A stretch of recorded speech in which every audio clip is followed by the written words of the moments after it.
Hello and welcome to another live demonstration. You know when you're painting and you come to a stop and you really have no inspiration and you just don't know what to do or what to go, and you may want to try something new but you don't know where to go. So I've been watching the Hazel Lale Vibrant Watercolours DVD. That's given me some real inspiration on to try something new. So it's always good to get out, maybe go to a museum or watch other people's demonstrations of maybe a technique that you don't normally would use, or it's not something that you've been interested in, because actually it may just move you into a different direction.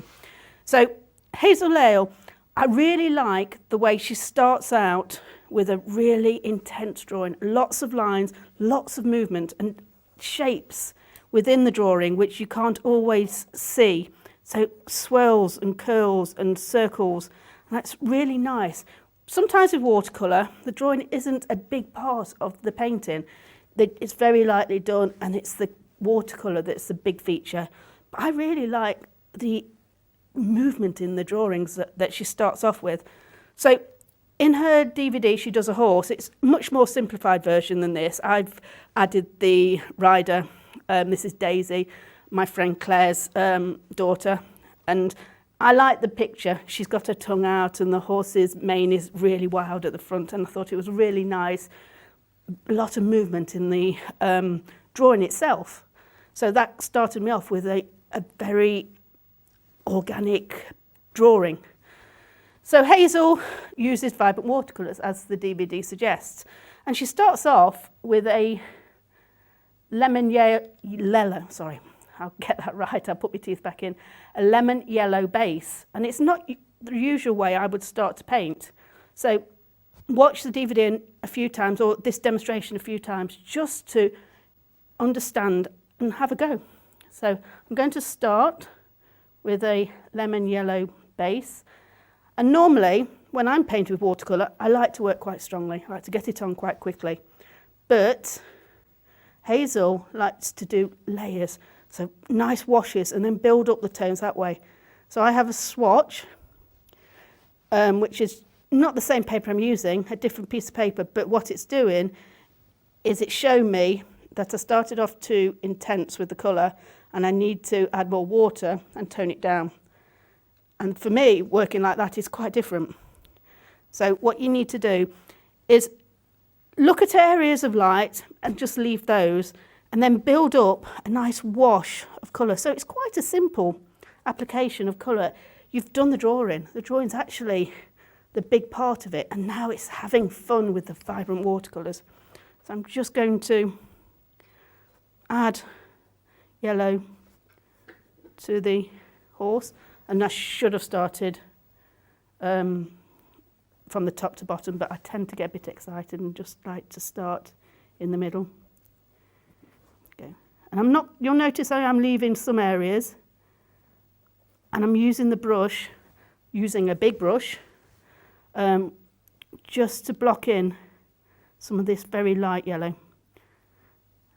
Definitely at the top of the pony's mane. It's all, as it's moving forward, it's blowing the mane back, and it's quite funny. Looks like it's really trotting, really bouncing along. So, to be honest, the focus on this painting is not going to be the colours, it's going to be how the colours harmonise with each other. So I haven't got the same colours as Hazel's got in the DVD, but I've kind of made some of my own, put together some of my own colours. So I've put a purple together. She uses, I think, Madder Brown. I haven't got Madder Brown, so I've used as alizarin. But this is what you can do. You know, if you're following a demonstration and they say use a specific colour, find a colour which is close, or use a totally different colour. That's where the excitement, and you kind of go, wow, that works really differently. Or maybe it didn't work, try another colour. This is all part of learning watercolour. And like I say, I've painted in watercolour for a long time. But it doesn't mean I'm not learning new skills or finding something that inspires me in a different way. So just blocking out, using my brush to create a bit of movement. So the pony's round like that, so I'm moving the brush in a direction that's round.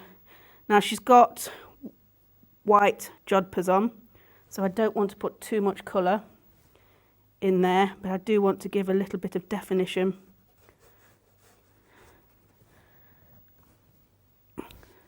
What I've also added is the tail and the ponytail. They're not on the original picture, but I love the swirls you can make, and it kind of give even more movement into the pony. You know, the tail's moving and the hair's moving. So I've just added those features which aren't on the original. But who's to actually know what is on the original? They can't see the original painting or photograph you're taking it from. So who's to say that you're right or wrong? No one.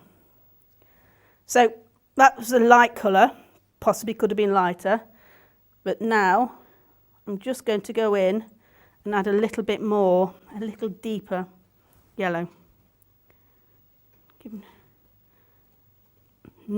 Not losing some of the light tone beneath, so I don't, this again, every layer you put on, you're going to put less on, because you still want to keep those wonderful colours you put on originally.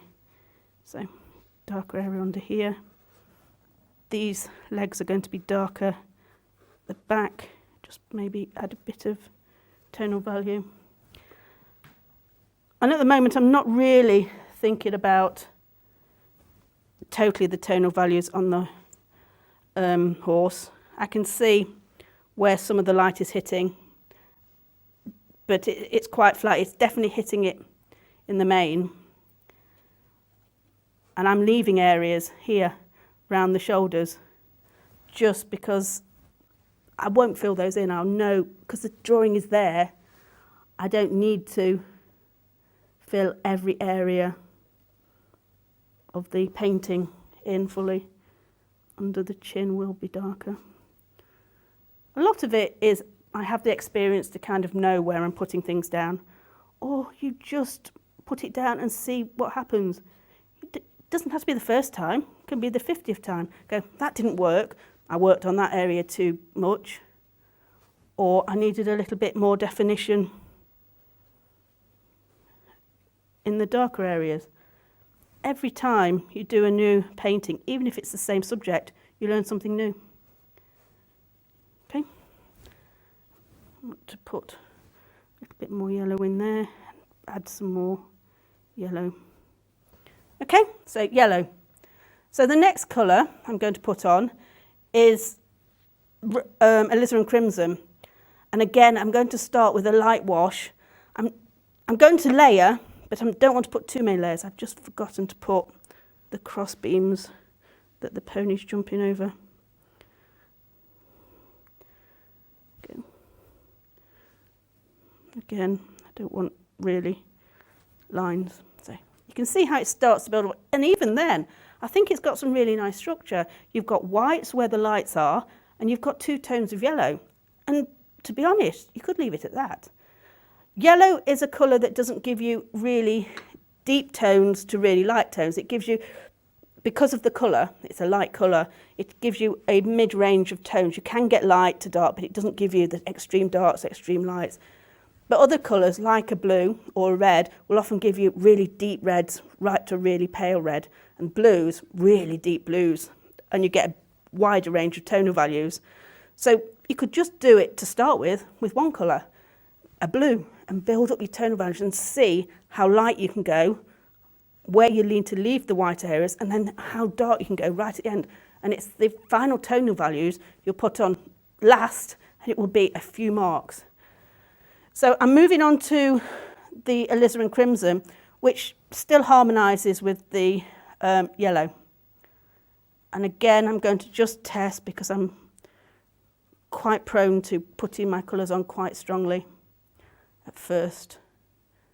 So I'm having to revise and think about what do I want to achieve. I want to work very similarly to Hazel Lale.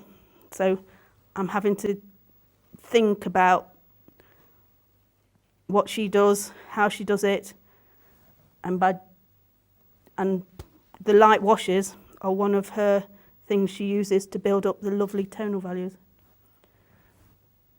So again, I'm being careful not to cover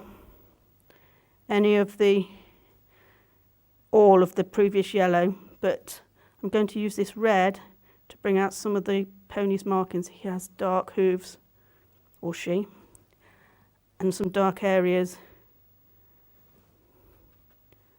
on the chest. This is very dark here and under the belly. Under the belly, it's quite a stout little beast, and the leg behind.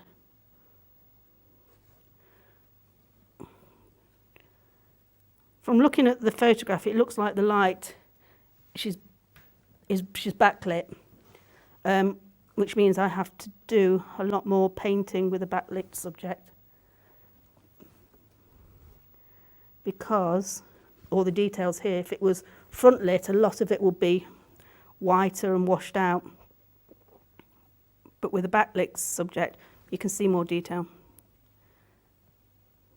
But you know, if you're taking photographs, change the way the lighting, so move around the subject, and then you'll get some interesting tones and different shapes. So I think this, again, you can see how still that yellow is still there, it's still shining through. Need to shape the face a bit, but you now add in a little bit more structure, and because the body's round, I'm just making sure I'm bringing my brush into that shape. Tail, let's add some fun. The pencil lines are guides. Some of them are a little bit more specific, like where the nose and the eyes are, but some of the pencil lines, because I think there's such a feature, you can, you know, just keep them as they are, and you don't need to follow them and add your own. Just depends how you feel it's working. And I know under here her jacket goes onto her jumpers. Under his hair, which I think's really funny, it's just sticking out, and it's a massive fun. I know the ears are here.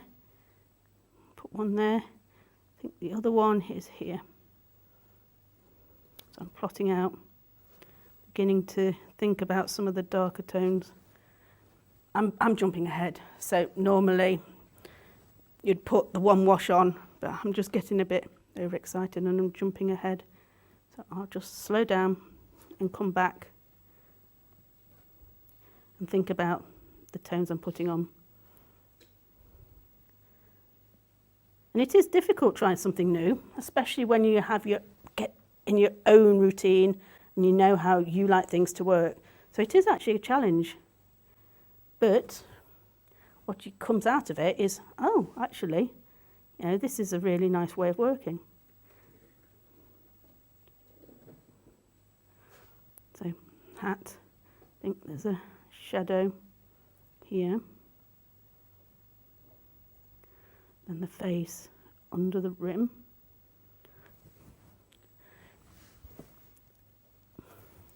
I'm really going to keep the tone down on this, because I don't want to lose some of the structure in the face. Here it's darker because it's where the straps are. And you can see I'm working straight into one colour after another. I've gone a bit dark there. So now I've started to get a darker tone on my brush. So same colour.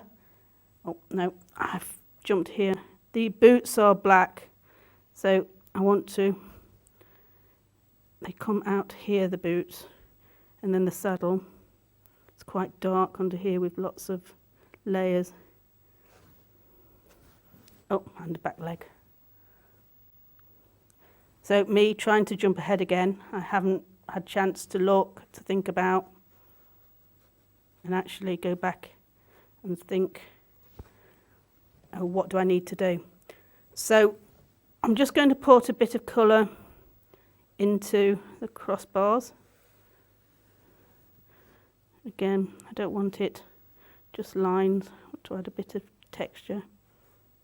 And the crossbar at the back will be darker as it goes behind, using the paper to create a brush texture. So I think that's a good place to take a break, because it means I'm going to stop. I can then put some more layers on, I can review, and it's always good to actually walk away at stages throughout your painting, because what I will do is just keep going and keep jumping about, and then I'd overwork something. So we'll take a short break and we'll run an ad, and in that time I will be looking and reviewing and thinking about where I can go next. So join us in a minute.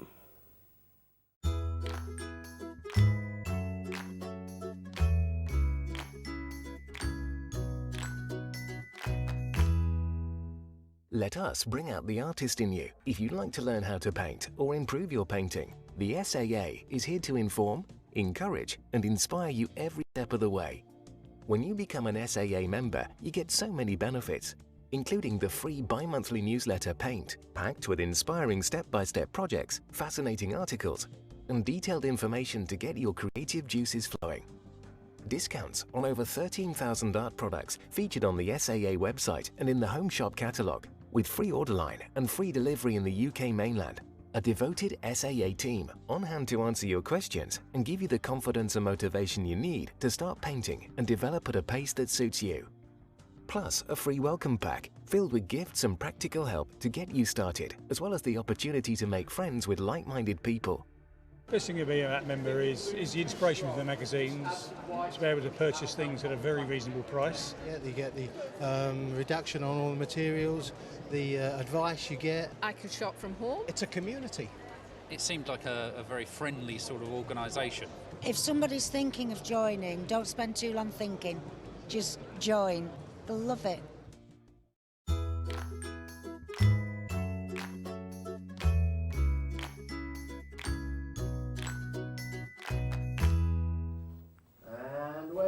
Hello and welcome back. So I've had a chance to just have a look and review, and I can see here on the horse I probably need a little bit more shadow, because the light is from the back, so it's catching the outside and not all of the inside. So this shows how useful it is to take a break and not carry on painting. So now I'm going to start from the middle and radiate out. It may not be the way that some people work, but I like to just radiate out my colours, and I'm going to go in with another layer of the red. Now normally I'm not one for layering lots and lots of watercolours. I like to choose a colour that gives one wash, but I do like the way this works, and I'm having to really think about keeping my tones light and gentle and soft, which is not usually the way I like working, but it doesn't mean it's right, it doesn't mean it's wrong, and I'm learning from it. So now I can start to add some tones, and you can see here how that's just shaped the face. And you can see how the colours harmonise with each other, and even from just two colours so far, you have lots of depth and shape already appearing.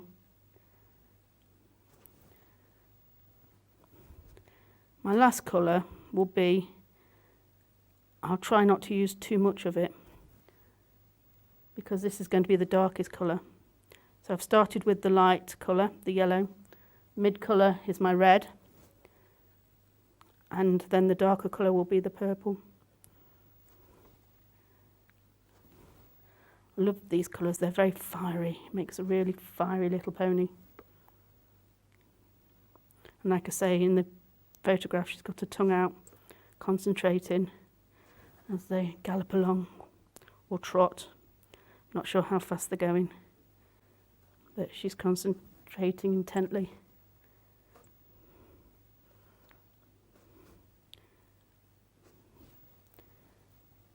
So just pushing back the back legs and the underbelly. by creating darker tones. And again, I'm not trying to cover some of the colours underneath. Each layer, just using less marks, thinking less, which is why it's nice to put a nice wash of colour on. Makes it really simple than having to work on each area, because you kind of blocked it out for yourself. So I'm not fully working on detail at the moment. I will, but I'm just thinking about where darker areas are and looking back at my image. It's quite dark here. The saddle strap comes under here.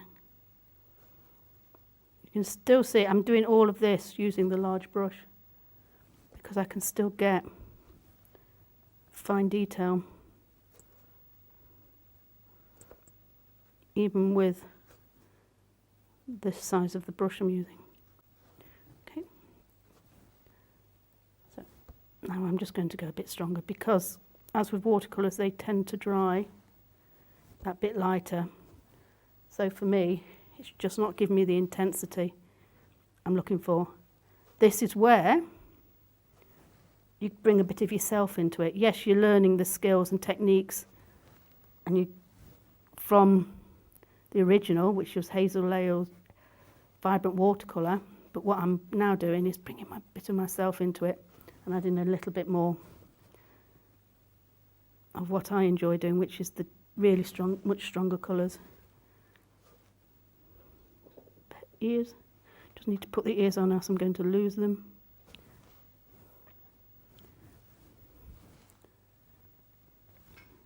Pony, I don't want to do too much in here because I quite like the fieriness and the yellow.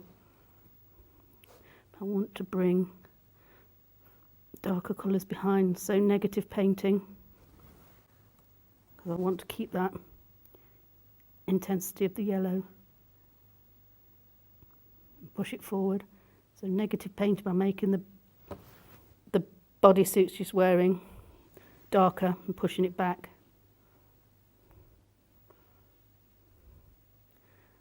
Yes, on the picture it's blue, the horse is a different colour, but you can see how just using these few colours,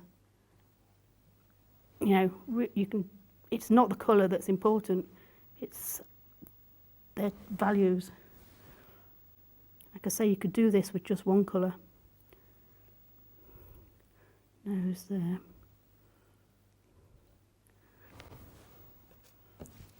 Didn't pick up a tissue.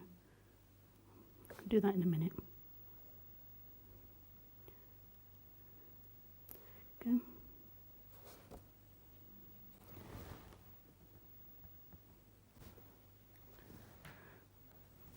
Put some shadow in, and then I think I'm going to go on to my next colour, because if I don't, I think I might overwork this. Just put in some creases. And look at where it's darker. Pony ears. Sharpen. Okay. Quite like that. Just going to put some darker. I know it looks a bit manic at the moment with the red eyes, but I'll go over those.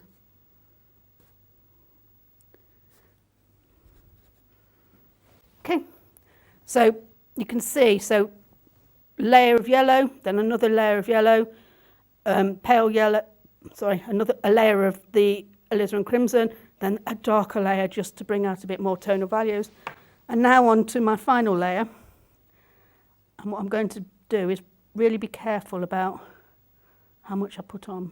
So again, what I'm going to do is put it next to the colours I've already put on the page, and then I can see what value I want. I want a bit more of a mid value. Okay, so I'm going to start in the middle again, because these are where my key darkest features are, which are the eyes and the nostrils. Then take it down a layer and just, this purple I'm using is quite transparent, so I'm going to keep it quite strong be quite careful where I put it because of the wonderful colours already I've created. I don't want to cover them. This leg's behind. Go. This one's behind as well. Bodies. Darker here. And I'll probably only again do a couple of layers. What I'm not seeing is any purple come through, so I'll make sure it hits some of the white. Okay.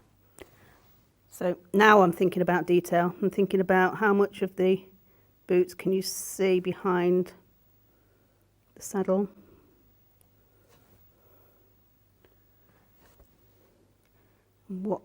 How dark or what tones can I see within the saddle, just to make sure we get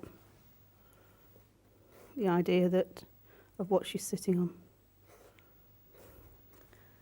So like I say, this is quite transparent, so I might not get some of the really key dark colours I usually like to see. But like I say, all part of the challenge. Just holding that in her hand. Reins. Just add a little bit more detail to the bands. Okay, so this side, concentrated underneath here. This hook, this is pushed forward, so I don't want to do too much, but I do want to add a little bit more colour. So that's lovely purple, just gone on to that area here.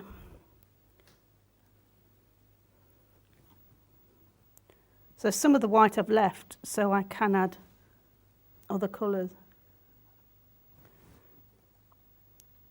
Boots here, again they come behind the saddle.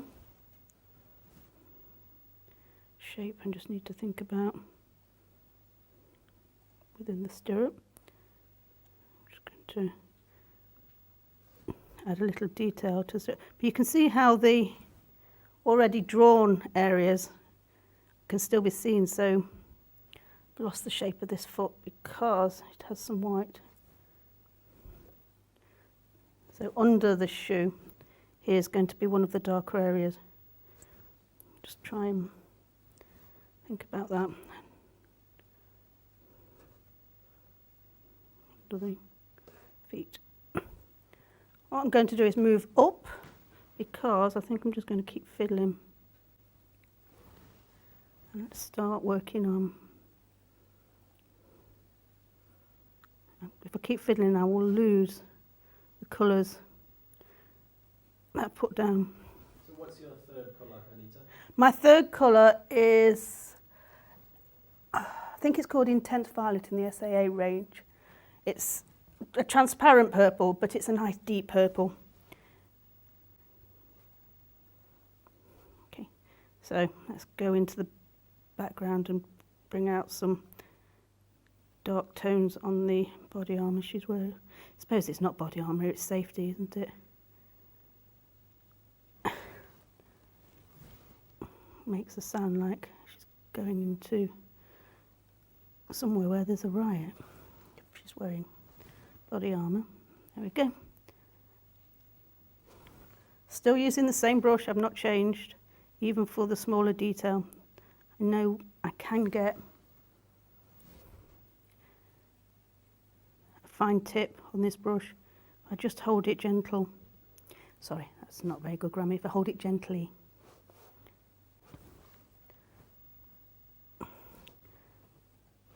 Normally, I would have just rushed in and not taken the time to add these layers, and I think it's worked really effectively.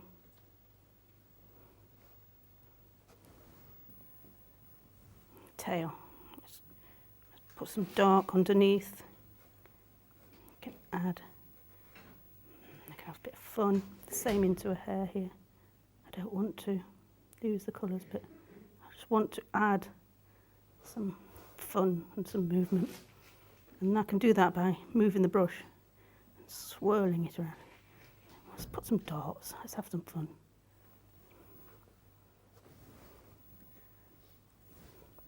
Okay, so you can see here this is actually drying and absorbing the colours. You can see the colours still underneath because it's quite transparent. For me, I would have really gone much darker, but it doesn't mean this is bad. It means it's, for me, I'm going to leave it. I'm going to see how it finishes, because normally I would have really gone gung-ho with a dark colour by now.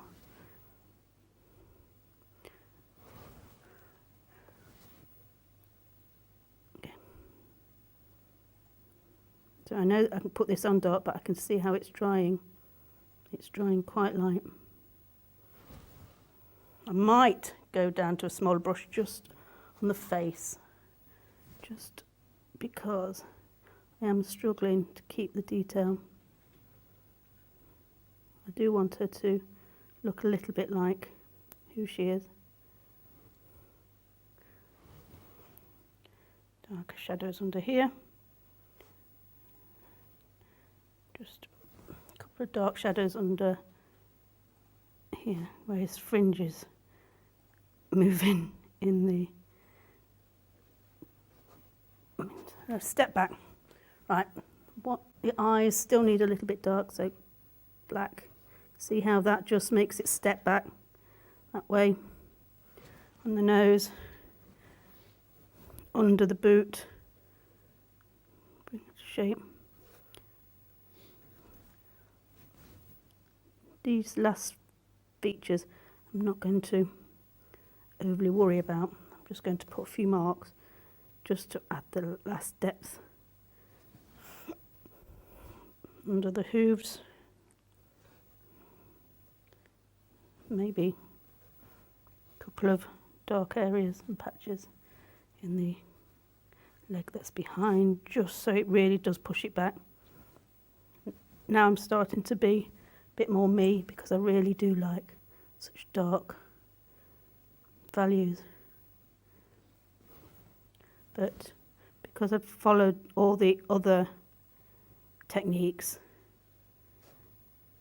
it still has that characteristic. Let me stand back. That leg is bothering me a little bit. It's not pushed back enough. So nearly done. A bit more on the face.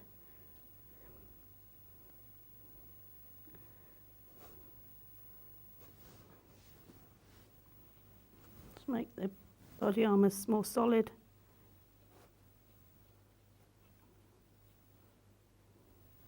Okay, I'm just going to change brush, concentrate a little bit on the face, and then finish off the poles underneath. Let's get some water on that.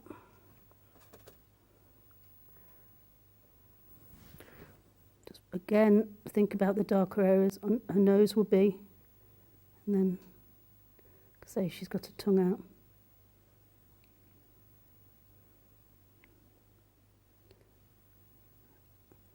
I'm not able to see where her eyes are, or the shape fully, but I can just about see. And if I had shadow, this would just give her the detail of the nose. Brush is still quite dry, so nearly finished.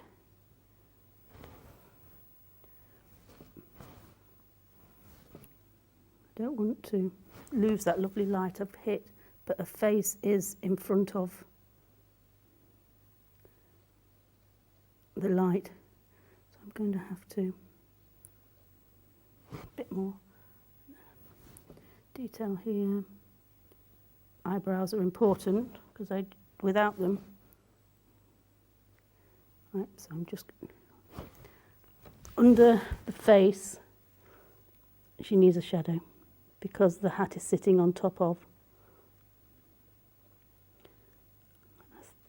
Down the side of her nose.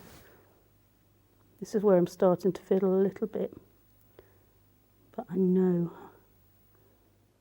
it's going to work.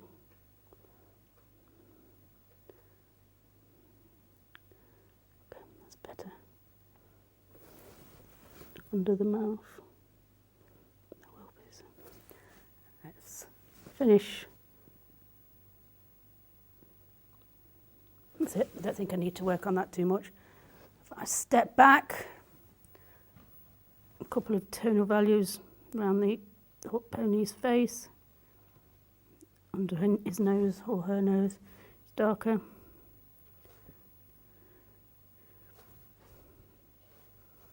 And then here, and I think I'm done because else I'll just keep working on it and then I'll go too much.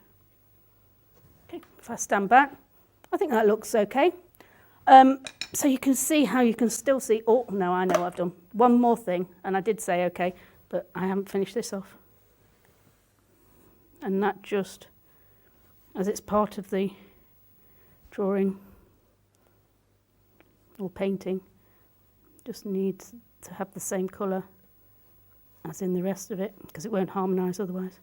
Anita, Svetlana wants to know which brushes you're using. The brushes, Yes. These are watercolour brushes from the Silver SAA range, and they're a synthetic hair. I like a synthetic hair with watercolour because it keeps the point. Like I could use the big brush throughout most of this and it still had a nice fine tip. And these are the ones that I prefer rather than a Klinsky, which holds lots of water and has nice soft finish. I actually quite like the silver. So these are a good artist quality synthetic watercolour brush. So thank you for that question. And I think I'm there because I will keep fiddling and I quite like how it is now.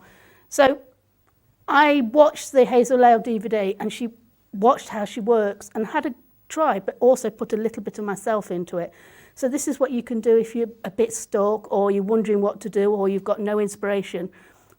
Like I say, go around galleries, look at other people's work, try other people's techniques, and you can then incorporate it into your own style. So I hope you enjoyed that, and join us later in the week for a workshop and demonstration with Jeremy Ford.